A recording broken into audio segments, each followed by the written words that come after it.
بسم اللہ الرحمن الرحیم۔ بصرہ کا ایک سردار ہمیشہ اداس اور غمگین رہتا تھا۔ کسی نے اس سے دریافت کیا، آخر اس پریشانی کا سبب کیا ہے؟ اس پر سردار نے جواب دیا کہ بات کہنے کی نہیں، پر کہی جاتی ہے کہ مجھ سے ایک ولی اللہ کی خدمت میں کچھ بے ادبی ہو گئی تھی، اس لیے ڈرتا ہوں کہ قیامت کو اس کے مؤاخذے میں گرفتار نہ ہو جاؤں۔ واقعہ یہ پیش آیا کہ میں ایک مرتبہ زیارت بیت اللہ کو چلا اور سب دوست و آشنا، عزیز و اقارب رخصت کرنے آئے۔ حسب دستور کچھ دور چل کر میں نے سب کو لوٹا دیا، مگر ایک شخص زید جو میرے خاص میں سے تھا واپس نہ ہوا اور اس نے میرا پیچھا نہ چھوڑا۔ مجبور ہو کر میں نے اس کو جھڑک دیا کہ بیت اللہ کا جانا بھی کوئی آسان سمجھا ہے، جو پیادہ پا چلنے کو تیار ہو گیا، میرے ساتھ نہ آ اور جس راہ سے تیرا جی چاہے چلا جا۔ کہنے لگا، اے آقا، کیا خدا اس پر قادر نہیں کہ تم کو زاد راہ جلد پہنچا دے اور مجھ کو بے یار و مددگار اور بلا توشہ چھوڑ دے؟ یہ کہہ کر اس نے اپنی راہ لی اور میں اپنے راستے چلتا بنا۔ راستہ بھر کہیں وہ مجھ کو نظر نہ آیا، واللہ عالم کہاں پوشیدہ ہو گیا۔ جب خدا کے فضل سے مناسک حج سے فارغ ہو کر میں مدینہ طیبہ کو چلا تو کیا دیکھتا ہوں کہ زید آ گیا اور السلام علیکم کہہ کر میرے پاس بیٹھ گیا۔ میں نے حیرت سے پوچھا کہ حج کر آیا؟ کہا ہاں۔ پھر میں نے ظرفتاً کہا، حج کی سند بھی ملی؟ تو کہنے لگا، کیسی سند؟ وہ کس کام آتی ہے؟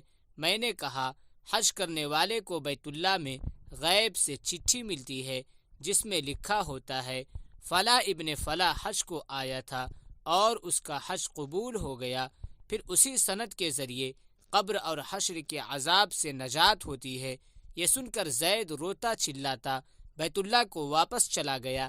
جب میں حضور اکرم صلی اللہ علیہ وسلم کی زیارت سے فارغ ہو کر لوٹا تو کیا دیکھتا ہوں کہ زید پھر آ گیا اور السلام علیکم کے بعد ایک چٹھی میرے سامنے رکھ دی، جو ایک نہایت عمدہ ریشمی کپڑے میں سبز خط سے زید کے عذاب قبر اور حشر سے نجات کے لیے لکھی تھی۔ یہ دیکھ کر میرے ہوش اڑ گئے۔ پھر ذرا سکون ہونے پر میں نے معلوم کیا کہ اے زید، بتا تو اس کی حقیقت کیا ہے؟ آخر یہ دولت بے مثال تجھ کو کس طرح میسر آئی؟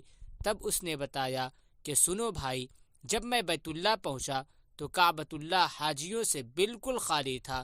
اس وقت میں نے گڑ گڑا کر زار و قطار رونا اور چلانا شروع کیا کہ اے مالک دو جہاں، کیا غریب گنہگاروں کا حج بھی قابل قبول نہیں جو مجھ کو حج کی سند نہیں ملی؟ کیا غریبوں کا کعبہ اور صاحب کعبہ اور ہے جو وہاں جا کر سند لاؤں؟ مجھ کو قسم ہے تیرے عزت و جلال کی، جب تک چٹھی نہ پاؤں گا کعبہ سے باہر نہ جاؤں گا اور روتے روتے یہیں مر جاؤں گا۔ اچانک غیب سے آواز آئی، اے زید، نجات کی چٹھی لے اور جا اپنی راہ لے۔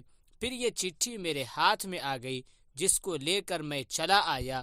یہ سن کر میری حیرت کی انتہا نہ رہی کہ اللہ اللہ، اس شخص کا یہ عالی مرتبہ ہے جس سے میں آج تک واقف نہ تھا۔ پھر عزت و اکرام کے ساتھ میں اس کو اپنے ہمراہ بصرہ لے آیا اور وہ چٹھی نہایت احترام و تعظیم کے ساتھ معطر و معمر کر کے صندوق میں بند کر دی۔ جب کبھی جی چاہتا تو کمال ادب و احترام سے نکال کر اس کی زیارت کر لیتا، چومتا اور آنکھوں سے لگاتا تھا اور پھر محفوظ کر دیتا۔ اتفاقاً میں کہیں سفر میں تھا کہ میرے پیچھے زید کا وصال ہو گیا۔ جب میں واپس آیا تو اس خبر نے میرے رنج و قلق کی انتہا نہ رہی کہ افسوس میں ایسے ولی کی تجہیز و تکفین میں شریک نہ ہو سکا۔ پھر اچانک مجھ کو وہ چٹھی یاد آئی جو میرے بکس میں محفوظ تھی۔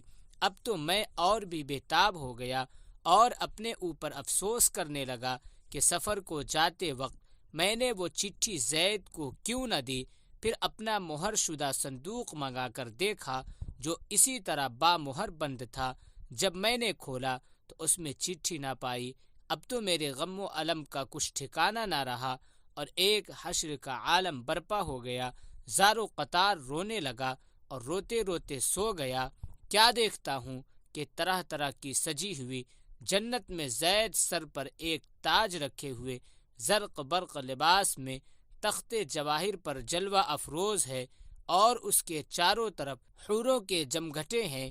میں نے قریب جا کر سلام کیا تو اس نے کہا، اے آقا، اس قدر پریشان کیوں ہو؟ میں نے کہا، مجھے یاد نہیں، وہ چٹھی تو نے مجھے دے دی تھی۔ کہنے لگا، وہ تو یہ موجود ہے، اور اس کی بدولت یہ دولت و حشمت مجھ کو حاصل ہوئی۔ اب آپ کچھ تردد نہ کیجیے، میں اپنی منمانی مراد کو پہنچ گیا۔ سبحان اللہ، جو اللہ کا ہو جاتا ہے اللہ اس کی سب مرادیں پوری کر دیتا ہے۔ دعا ہے کہ اللہ تعالی ہم سب کو بھی اس واقعہ سے سبق حاصل کر کے اس پر عمل کرنے کی توفیق عطا فرمائے۔ آمین یا رب العالمین۔